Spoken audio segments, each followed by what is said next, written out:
Assalamualaikum warahmatullahi wabarakatuh. Selamat pagi semuanya. Kita masuk dalam manajemen keuangan internasional.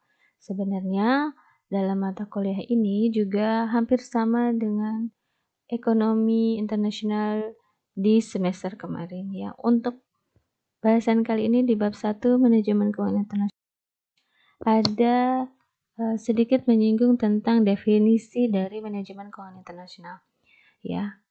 Kata kuncinya untuk MKI ini adalah manajemen keuangan untuk perusahaan multinasional. Jadi kita mengetahui tentang manajemen keuangan dan perusahaan multinasional ya. Untuk perusahaan multinasional, pengertian secara fisik itu perusahaan yang beroperasi di lebih dari satu negara ya. Operasi di 150 negara bukan merupakan hal yang aneh untuk perusahaan multinasional. Kalau manajemen keuangan pasti kalian sudah tahu ya, apa itu manajemen keuangan. Nah, di dalam manajemen keuangan saya ulas sedikit bahwa manajemen keuangan termasuk dalam fungsi bidang fungsional di perusahaan ya, terkait pada apa? Pengelolaan dana, kemudian penerimaan dana atau sumber dana dan pembagian hasil dari operasi perusahaan ya. Kemudian untuk pengertian perilaku dari perusahaan multinasional ini ialah perusahaan yang dijalankan oleh manajer global yang berusaha mengoptimalkan sumber daya di dunia, melakukan koordinasi strategis untuk optimasi sumber daya tersebut ya. Erat kaitannya yang namanya multinasional itu lebih dari satu negara, di mana operasionalnya membuka cabang induk, membuka cabang baru di perusahaan lain atau di negara lain maksudnya ya, seperti itu. Nah, untuk perusahaan multinasional ini kalau kita bandingkan dengan doktrin keunggulan komparatifnya ya, secara teoritis doktrin keunggulan ini sebagai teori statis. Asumsinya input atau faktor input bersifat tidak mobile atau statis ya.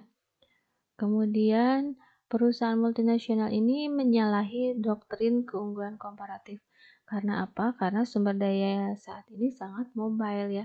Mobile di sini berarti sering keluar, artinya tidak hanya berada di satu tempat perusahaan tersebut. Terkait pada perkembangan teknologi dan perkembangan sosial politiknya memungkinkan akan situasi tersebut ya. Ada gambaran ya terkait perusahaan multinasional. Nah, sebenarnya apa saja sih motif dari perusahaan multinasional ini berdiri? Yang pertama adalah mencari bahan mentah. Bahan mentahnya itu selain bahan mentah yang berkualitas, juga dari segi harganya ya.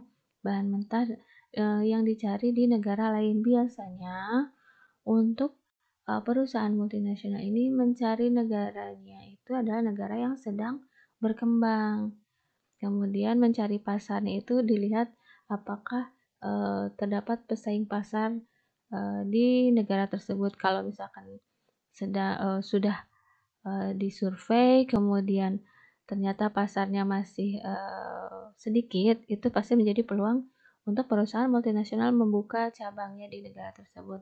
Yang ketiga terkait pada biaya ya. Dicari yang biayanya minim sekali ya, dibanding dengan negara-negara yang memang negara induk itu sudah masuk kategori negara yang sudah maju. Itu biaya pasti berbeda ya dengan negara yang sedang berkembang. Kemudian motif lainnya apa? Seperti perolehan akses ke perkembangan teknologi dan keamanan.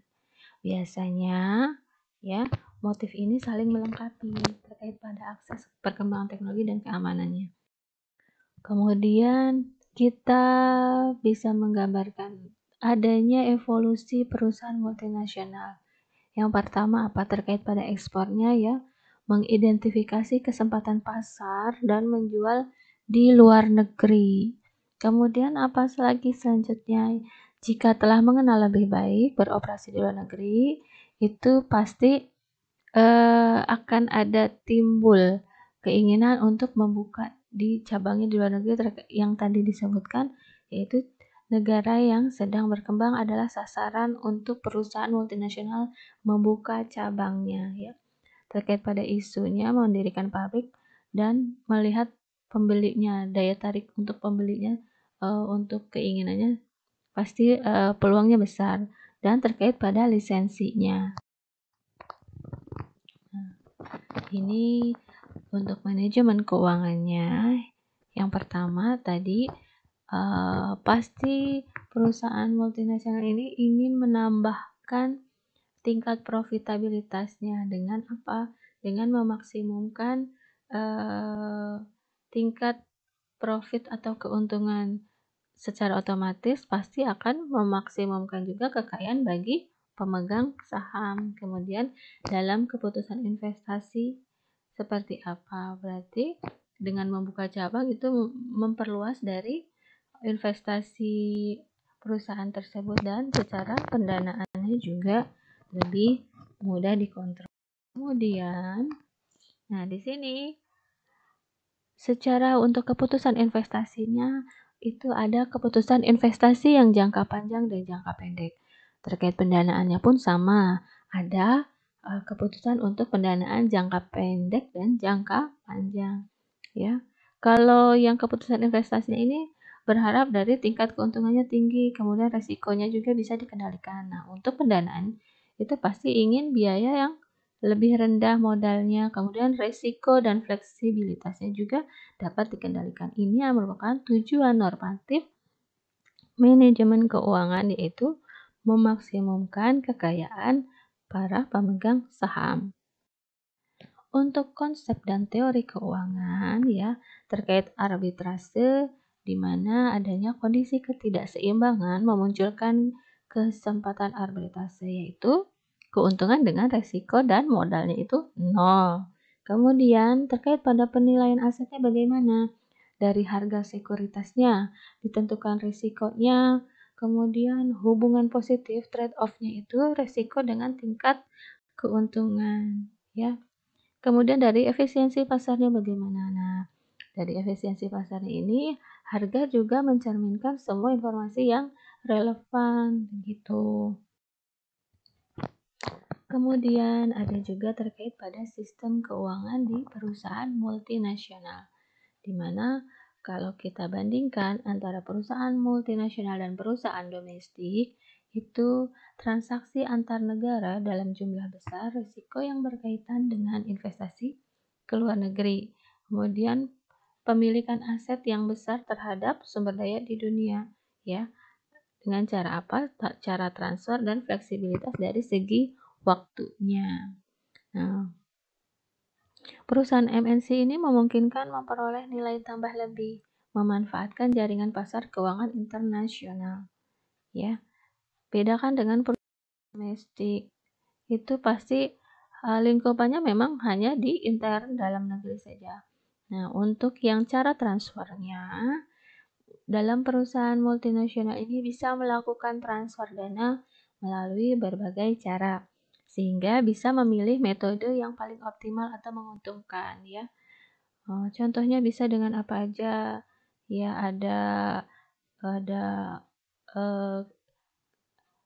letter of credit, ya, banyak, kemudian ada lagi transfer dari Bank Dunia dan lain sebagainya. Misalnya melalui pembayaran royalti, cabang membayar royalti ke kantor pusat. Nah, cabang ini ada di luar negeri, ya, membayar ke kantor pusat adalah perusahaan di kantor induk. Kemudian misal melalui hutangnya, bunga dan cicilan dari cabang dibayarkan ke kantor pusat. Jadi ada semacam kolektif atau penanggulangan atau kontrolnya juga di kantor pusat atau kantor induk, perusahaan induk, ya. Nah, dari segi fleksibilitas waktunya, untuk perusahaan multinasional bisa mempercepat atau memperlambat aliran dana untuk apa? Untuk memaksimumkan keuntungannya. Misal, jika mata uang rupiah diperkirakan akan depresiasi terhadap dolar, maka aliran kas keluar Indonesia sebaiknya dipercepat.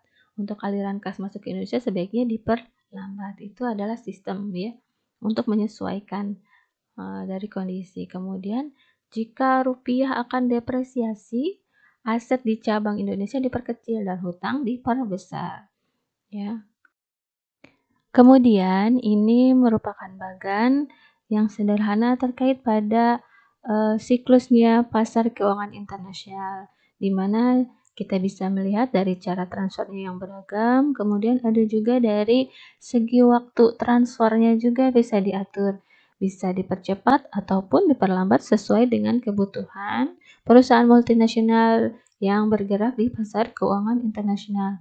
Yang intinya adalah untuk mendapatkan nilai tambah atau value dari perusahaan tersebut di pasar dunia atau pasar keuangan internasional. Demikian ulasan kali ini. Terima kasih.